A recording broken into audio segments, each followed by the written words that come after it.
Les critiques pleuvent aux côtés de Martine Aubry, des députés socialistes, des écologistes, des universitaires critiquent la politique menée depuis 2012, mais surtout depuis 2 ans, peut-être pour ne pas froisser 2 des signataires d'ailleurs, Benoît Hamon et François Lamy. Pour le reste, eh bien, CICE, déchéance de nationalité, tacle contre Manuel Valls après ses déclarations sur Angela Merkel, réforme du Code du travail, tout y passe. Les signataires appellent tout simplement à changer de politique. Voilà pour le texte écrit, publié dans Le Monde. À l'oral, même sentence.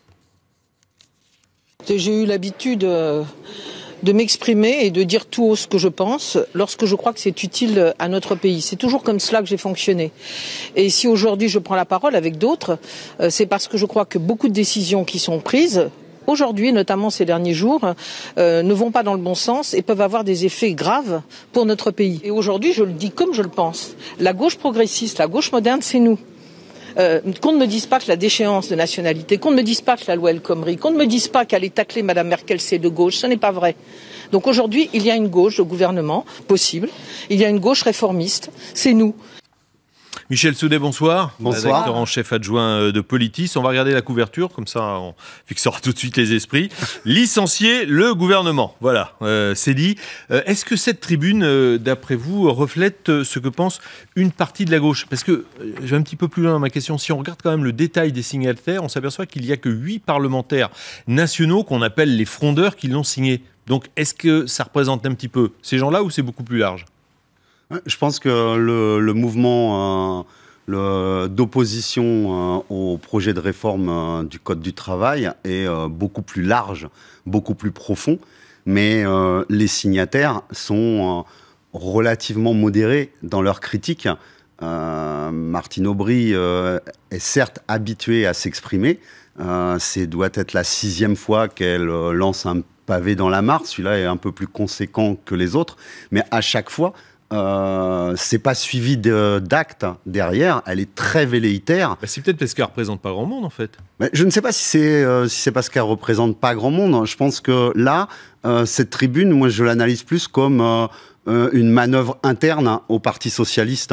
C'est plus un rééquilibrage au sein du Parti socialiste qui est visé. C'est il ne faut pas y voir une volonté de poser des jalons pour une éventuelle candidature à une primaire des gauches ? Non, je n'y crois pas. Et d'ailleurs, sur une chaîne concurrente, il y a 2 heures, tout au plus, Martine Aubry aurait dit « Le président de la République n'a pas besoin d'aller dans une primaire ». Sous-entendu, c'est le candidat légitime. Mais s'il n'y va pas. Mais s'il n'y va pas, je ne pense pas que Martine Aubry ira. On a déjà vu. Qu'elle pourrait aller dans une primaire. Si François Hollande ne se représente pas. Hein. Non, elle n'est pas. Je n'y crois pas. On a déjà vu que lors de la précédente primaire, quand elle avait dû y aller, elle l'avait fait parce que elle était obligée. Elle était première secrétaire du Parti socialiste, mais il n'y avait pas beaucoup d'appétence pour la chose. En tout cas, est-ce que cette tribune, qui selon vous représente un plus grand malaise à gauche, eh bien, n'est pas le signe d'une fracture imminente au sein du PS? Ce serait peut-être la stratégie d'ailleurs de Manuel Valls pour faire une scission entre cette gauche qu'il dit réformatrice et puis une gauche jugée trop ancienne. Au sein du PS, je ne dirais pas qu'il y a une fracture. Il y a un désarroi, un malaise qui fait que les militants votent avec leurs pieds. Qu'est-ce que cette expression, elle veut dire ce qu'elle veut dire, c'est qu'ils s'en vont, ils ne viennent pas aux réunions. On me raconte que dans des sections où il y a sur le papier 300 adhérents, il y a des assemblées générales qui se font à 4 personnes. Maintenant, c'est un peu ça la réalité du Parti socialiste. Alors, qu'ils veuillent l'exprimer par une tribune, c'est bien, mais je pense que les adhérents qui sont sincèrement troublés de ce qui se passe, ça ne va pas les faire revenir.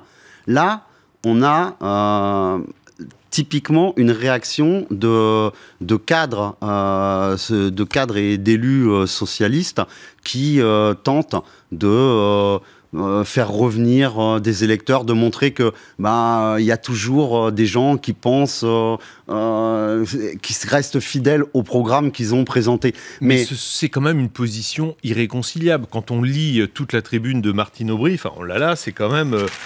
on se dit 2017, c'est fini, on ne voit pas ces gens-là. Si François Hollande se représente, s'il est au 2e tour, votez pour lui. Mais vous noterez que dans cette tribune, ils s'en prennent au pacte de responsabilité. Or, Martine Aubry l'avait déjà fait en octobre 2014, à la suite de quoi elle avait rallié la motion présentée par Jean-Christophe Cambadélis, qui était aussi signée par Manuel Valls.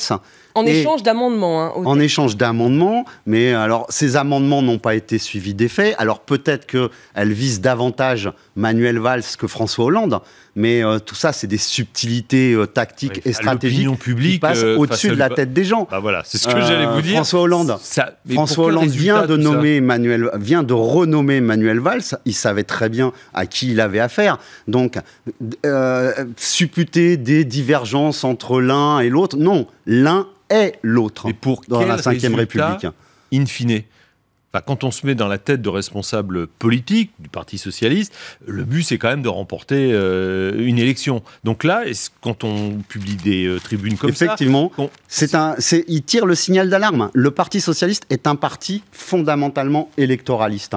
Et il n'a pas échappé à ces gens-là que la tribune lancée sur Internet à la fin de la semaine dernière, je me souviens quand dans contre la réforme du Code du travail. Quand sur le site Internet de Politis, on l'a signalé parce qu'on l'avait repéré, elle avait 198 signataires vendredi en début d'après-midi. Et là, je ne sais plus vers combien on est, 400 000 ou quelque chose comme ça. Donc ça montre que dans l'opinion, il y a un mouvement très fort et le Parti Socialiste, enfin ces gens ont peur d'avoir une sanction aux prochaines élections. C'est ça qui les motive. Michel Soudet, merci. Alors on va faire la transition puisque de cette réforme du Code du travail dont il est question dans cette pétition, on va en parler avec Maître Christophe Noël. Bonsoir, vous êtes avocat spécialiste du droit du travail. Qu'est-ce qui vous paraît le plus révolutionnaire dans Alors c'est un projet, puisque Manuel Valls a dit qu'il pouvait être amendé, mais qu'est-ce qui vous paraît le plus révolutionnaire dans ce projet de réforme, c'est-à-dire susceptible d'entraîner le plus de changements et donc le plus de réticence ? Je ne parlerai pas de révolution, mais de la mesure la plus choquante, en tout cas sur le plan des principes juridiques, c'est celle qui consiste à plafonner les indemnités pour licenciement sans cause réelle et sérieuse. Si elle passait, il faut quand même oser, parce que ça va à l'encontre du principe d'indemnisation. Il n'y aurait plus de justice prud'homale, il faut dire les choses comme elles sont. C'est-à-dire que demain, lorsqu'un salarié sera licencié de manière illégale, donc sans motif, il n'aura un recours qui sera illusoire finalement, puisque en fonction de son ancienneté, on lui donnera une indemnisation qui sera par avance forfaitisée et on ne tiendra absolument plus compte du préjudice réel qu'il a subi. Et ça, c'est dramatique évidemment pour l'ensemble des salariés en France. On sait que dans ce projet aussi, il y a les règles du licenciement économique qui sont assouplies. Si l'entreprise connaît une baisse des commandes ou du chiffre d'affaires, plus besoin d'être en grande difficulté économique pour licencier. Est-ce que cette mesure ne risque-t-elle pas justement d'augmenter les licenciements comme le craignent les syndicats ? Oui, je suis un peu d'accord avec eux. D'après ce que j'ai pu lire dans le projet de loi, il suffirait qu'il y ait une baisse du chiffre d'affaires sur une période assez courte, je crois plusieurs mois, c'est ce que j'ai pu lire. Donc il suffirait finalement de baisser de 0,1% le chiffre d'affaires d'une entreprise pour pouvoir licencier massivement des salariés. C'est totalement invraisemblable. Et puis surtout, pourquoi bouleverser les règles qui existent aujourd'hui ?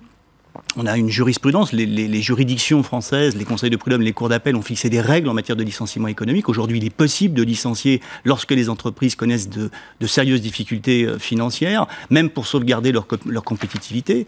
Donc ces règles, elles existent, ça fonctionne plutôt bien, et je vois pas bien l'intérêt aujourd'hui de revenir sur ces règles et, entre guillemets, d'assouplir. Mais certains patrons, justement, de PME disent justement on attend toujours trop tard pour réajuster le nombre de salariés. Et donc, cette mesure est souhaitable. Je pense que c'est des effets d'annonce. Il y a des choses qui ne vont pas, effectivement, mais ça concerne davantage les grands groupes que les PME, les petites entreprises. Pour les grands groupes, effectivement, il y a des choses qui ne fonctionnent pas très bien pour les entreprises de dimension internationale, parce qu'il y a des difficultés sur les reclassements, comment ça se passe, notamment pour les filiales à l'étranger. Tout ça, effectivement, on pourrait les clarifier, ces règles, elles ne sont pas claires. C'est un peu ce qui est prévu dans le projet de il y a des loi. Choses, voilà. Pour les filiales, on dissocie la situation de la filiale par rapport à la multinationale, si elle est basée... Exactement, mais j'ai un peu l'impression que tout le projet de loi est bâti plutôt pour protéger les grands groupes. Et on ne tient pas vraiment compte des difficultés. C'est pas la finalité pourtant. Eh oui, mais c'est un peu le sentiment que j'ai. Les petites entreprises, par contre, aujourd'hui, elles ne sont pas vraiment concernées par ce projet. C'est plutôt les grands groupes, effectivement, qui vont être favorisés. On sait que dans ce projet, il serait permis, en cas de référendum, avec une majorité de salariés, de changer le temps de travail, de moduler la rémunération des heures supplémentaires. Si un salarié refuse ce changement, quel recours a-t-il ? Il peut être licencié. Il peut être licencié, oui. Dans le projet de loi à venir, effectivement, il peut être licencié. Et ce projet de loi, justement, sur la modulation du temps de travail, sur le paiement des heures supplémentaires, sur la minoration du paiement des heures supplémentaires, j'entends parler de référendum, d'accord d'entreprise. C'est un peu l'idée sous-jacente du projet de la ministre du Travail. Moi, là aussi, je suis quand même très surpris parce qu'il y a une inversion des normes. Et puis, quand j'entends parler de référendum, ça me fait sourire. Comment voulez-vous parler de référendum dans des entreprises ? Le rapport de force, il est déséquilibré. Vous avez un chef d'entreprise qui est conseiller, qui exerce un pouvoir de direction sur ses salariés. Comment les 10 salariés peuvent-ils négocier avec leur employeur ?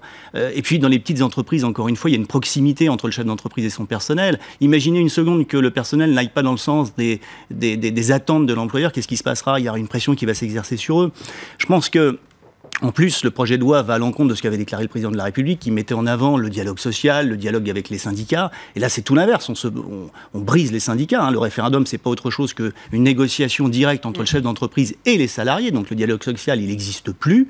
Et là, je dois dire que je suis un petit peu, évidemment, peu surpris. Oui. Est-ce qu'on devrait pas être plus sélectif, parce qu'il y a des entreprises où il y a vraiment effectivement un dialogue qui peut s'instaurer parce que les syndicats sont suffisamment représentatifs. Puis il y a des entreprises, des PME, des TPE ou des entreprises plus importantes où voilà, il n'y a pas de syndicat, il y en a 2-3, un référendum, on est au plus près des salariés et Vox Populi, Vox Dei, après tout, s'ils veulent aller dans ce sens-là, on est bien obligé de les suivre. Oui, mais ça existe déjà. Dans les entreprises qui sont dépourvues de délégués syndicaux, qui n'ont pas donc effectivement ces délégués, on peut signer des référendums d'entreprise à condition que les organisations syndicales représentatives ne les contestent pas. Donc cette formule, elle existe aujourd'hui. Donc, alors pourquoi on fait tout ça là ? Parce que depuis tout à l'heure, vous me dites qu'en fait, il n'y a pas beaucoup de bouleversements. Mais...